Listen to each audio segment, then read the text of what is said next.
Hi, Onam സ്പെഷ്യലിലൂടെ ഇന്ന് ഞാൻ ഉണ്ടാക്കി കാണിക്കുന്നത് ഒരു മോര് കറിയാണ്. ഞാൻ തേങ്ങ അരച്ചാണ് ഈ മോര് കറി ഉണ്ടാക്കുന്നത്. തേങ്ങ അരയ്ക്കാതെയും മോര് കറി ഉണ്ടാക്കാം. ഇനി ഇതിന് എന്തൊക്കെയാണ് ആവശ്യമെന്ന് നമുക്ക് നോക്കാം. തൈര് 400 മില്ലി,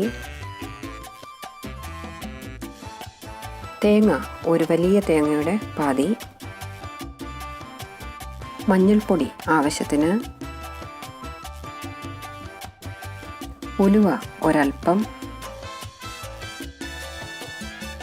ജീരകം 1/4 ടീസ്പൂൺ, ഉപ്പ് ആവശ്യത്തിന്, പച്ചമുളക് 5 എണ്ണം, പെരുങ്കായപ്പൊടി ഒരൽപ്പം, വെള്ളം ആവശ്യത്തിന്, എണ്ണ 2 ടീസ്പൂൺ, ഇഞ്ചി കൊത്തിയരിഞ്ഞത് 1/2 ടീസ്പൂൺ,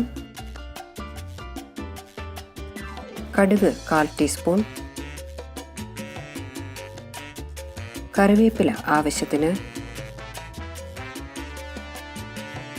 ഉണക്കമുളക് ആവശ്യത്തിന്, ചെറിയ ഉള്ളി 2 എണ്ണം. ഇനി ഇതെങ്ങനെയാണ് ഉണ്ടാക്കുന്നത് നമുക്ക് നോക്കാം. പാത്രം ചൂടായിട്ടുണ്ട്. ഞാനിപ്പോൾ അതിലേക്ക് 1 സ്പൂൺ എണ്ണ ഒഴിച്ച് കൊടുക്കുകയാണ്. എണ്ണ ചൂടായതും നമുക്ക് ഉലുവ ഇട്ട് കൊടുക്കാം. ഒരല്പം ഉലുവ ഇട്ടാൽ മതി കേട്ടോ. കൂടുതൽ ഉലുവ ചേർത്ത് കഴിഞ്ഞാൽ ഒരല്പം കയ്പ്പുണ്ടാകും. ഉലുവ ഇങ്ങനെ ചേർത്ത് കൊടുക്കുകയോ അല്ലെന്നുണ്ടെങ്കിൽ ഉലുവയുടെ പൊടി ചേർത്താലും മതി. ഉലുവയൊന്ന് മൂത്തിട്ടുണ്ട്. ഇനി നമുക്ക് കുറച്ച് കറിവേപ്പില ചേർത്ത് കൊടുക്കാം. ഞാനിവിടെ 2 പച്ചമുളക് അരിഞ്ഞു വെച്ചിട്ടുണ്ട്, അതുകൂടെ ചേർത്ത് കൊടുക്കാം. ഇനി നമുക്ക് തേങ്ങ അരച്ചത് ചേർത്ത് കൊടുക്കാം. ഞാൻ ഈ തേങ്ങയിൽ 1/4 ടീസ്പൂൺ ജീരകവും 3 പച്ചമുളകും ചേർത്താണ് അരച്ചെടുത്തത്. വലിയൊരു തേങ്ങയുടെ പാതിയാണ് ഞാനിവിടെ എടുത്തിരിക്കുന്നത്. തേങ്ങ അരച്ചൊഴിച്ചതൊക്കെ തിളയ്ക്കുന്നുണ്ട്. നമുക്കിപ്പോൾ കുറച്ച് വെള്ളം ഒഴിച്ചു കൊടുക്കാം. വെള്ളം ഒഴിച്ചതിന് ശേഷം തിളപ്പിക്കാം, പക്ഷേ തൈര് ഒഴിച്ചതിന് ശേഷം തിളപ്പിക്കാനേ പാടില്ല. ഇപ്പം നമുക്ക് ആവശ്യത്തിന് മഞ്ഞൾപ്പൊടി ചേർത്ത് കൊടുക്കാം.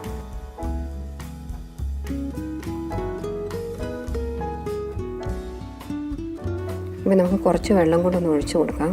തൈര് ഒഴിക്കുന്നതിന് മുമ്പായിട്ട് നമുക്ക് ആവശ്യത്തിനുള്ള വെള്ളം ചേർത്ത് കൊടുക്കാൻ മറക്കരുത്.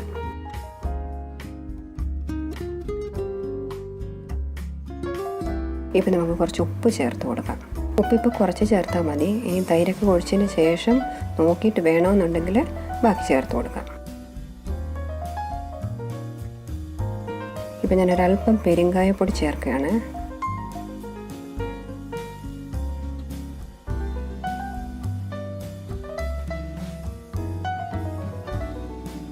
ഇതിപ്പോൾ നന്നായിട്ട് ചൂടായി ഒന്ന് തിളയ്ക്കാറായിട്ടുണ്ട്.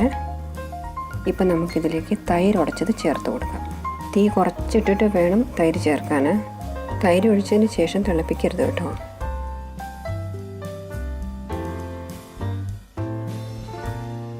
ഇപ്പോൾ ഉപ്പിൻ്റെ ആവശ്യമുണ്ടോ എന്ന് നോക്കിയിട്ട് വേണമെന്നുണ്ടെങ്കിൽ ചേർത്ത് കൊടുക്കണം കേട്ടോ. നന്നായിട്ടൊന്ന് ചൂടായി പതഞ്ഞ് വരുമ്പോൾ തന്നെ നമുക്കിത് ഇറക്കി വയ്ക്കണം. ഇതിപ്പോൾ റെഡി ആയിട്ടുണ്ട്. നമുക്ക് കടുകൊക്കെ ഒന്ന് വറുത്ത് ഇതിലേക്ക് ഇടാം. ചീനിച്ചട്ടി ആദ്യം നമുക്ക് ചൂടാക്കാൻ വയ്ക്കാം. ചീനിച്ചട്ടി ചൂടായിട്ടുണ്ട്. ഞാനിതിലേക്ക് 1 ടീസ്പൂൺ എണ്ണ ഒഴിച്ച് കൊടുക്കുകയാണ്. എണ്ണ ചൂടായതും നമുക്കതിലേക്ക് കടുക് ഇട്ട് കൊടുക്കാം. കടുകൊക്കെ പൊട്ടിയിട്ടുണ്ട്. ഇപ്പം നമുക്ക് 1/2 ടീസ്പൂൺ കൊത്തി അരിഞ്ഞ ഇഞ്ചി ചേർത്ത് കൊടുക്കാം. അതിൻ്റെ കൂടെ തന്നെ 2 ചെറിയ ഉള്ളി അരിഞ്ഞു വെച്ചിട്ടുണ്ട്, അതുകൂടി ചേർത്ത് കൊടുത്ത് നന്നായിട്ടൊന്ന് വഴറ്റാം.